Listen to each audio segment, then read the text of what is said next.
So, in fact, yes, they are taking fuel right away from people as they attempt to fuel their vehicles. And people are surrounding the police, even though the police are actually being extremely calm and cool about kind of everything, except for they're taking fuel, I guess. But other than that, they're being pretty respectful to everyone, considering they just got surrounded in like 2 seconds.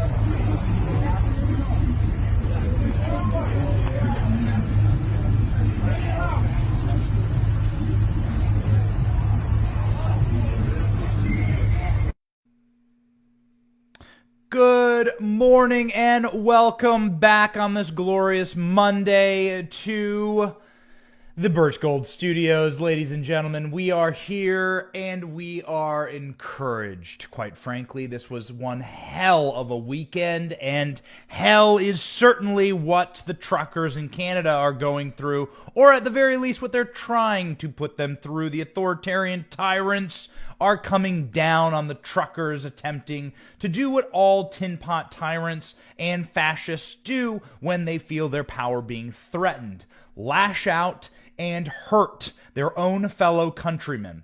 It is, unfortunately, the topic that we must cover from the start of the top of the show today because, ladies and gentlemen, these truckers are heroes. These people are not what the corporate shills in the media want you to believe that they are. These are patriots who simply want their rights and freedoms back, as all good people do.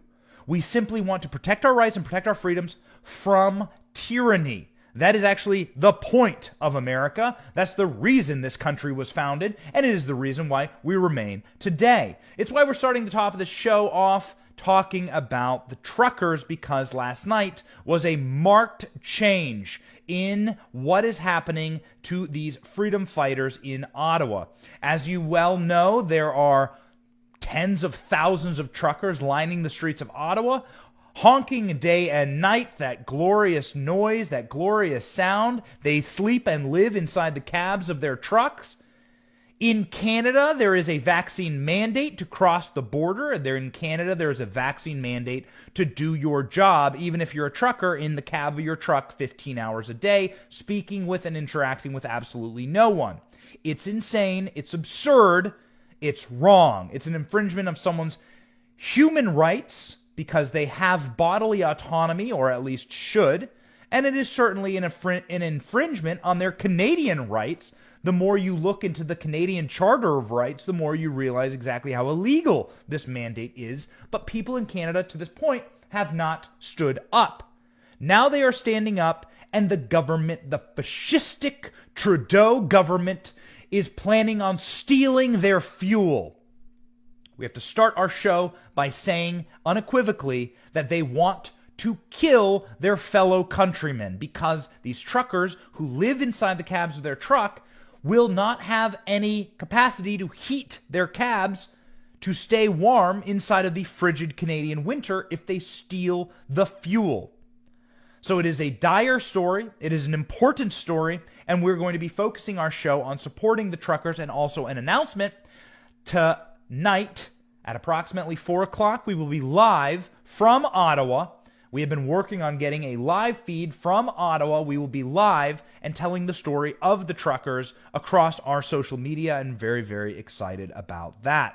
All right, ladies and gentlemen, let's jump into the story here from Newsweek. What is happening with these truckers? What are the fascists doing now?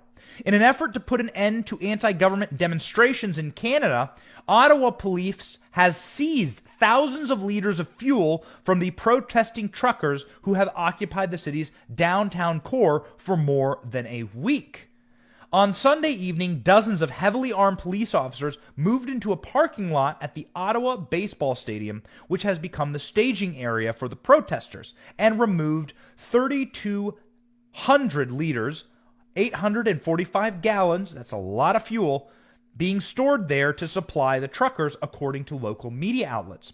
By choking off the fuel supply to the Freedom Convoy, demonstrators demanding an end to all federal and principality COVID-related measures, Ottawa is hoping to break up the protest that has created a massive disturbance for many local residents and businesses. All right. Well, that's very interesting. A disturbance, huh? So now you're worried about a disturbance.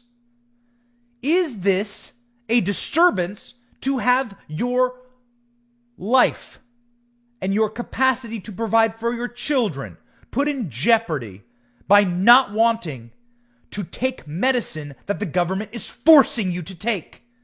Is that a disturbance? Having your career that provides for your children's food and shelter, is that a disturbance?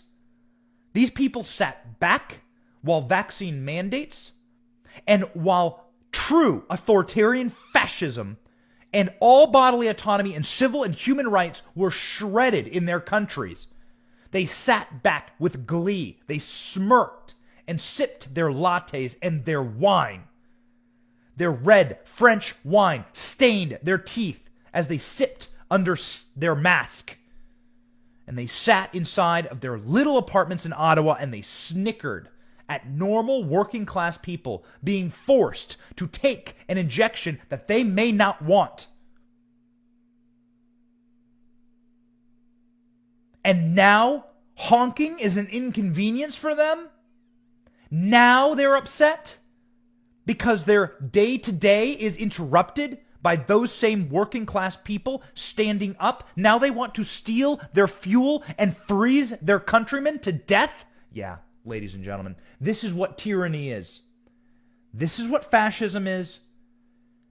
An indifference to your countrymen and always an attack on your own country. Karl Marx, Mao Zedong, Pol Pot, Kim Jong-un, Kim Jong-il, Kim Jong-un, always the most vicious and evil leaders of their countries attack within. They attack their own countrymen. Control inside their borders is the goal. It is the mark of a fascist to make sure that the enemy within is actually the one that you focus upon the most. The Soviet Union, Communist China, it was always their own people who suffered. It was always the dissidents inside of their own regimes. And now you're watching Canada go the way of fascistic tyrants by turning on the truckers, by turning on their own people. And the residents of Ottawa have the audacity to complain that it's been uncomfortable. Yeah, well, it's pretty uncomfortable when your entire livelihood is put at stake through a government mandate which is unconstitutional. Go read the Canadian Charter of Rights.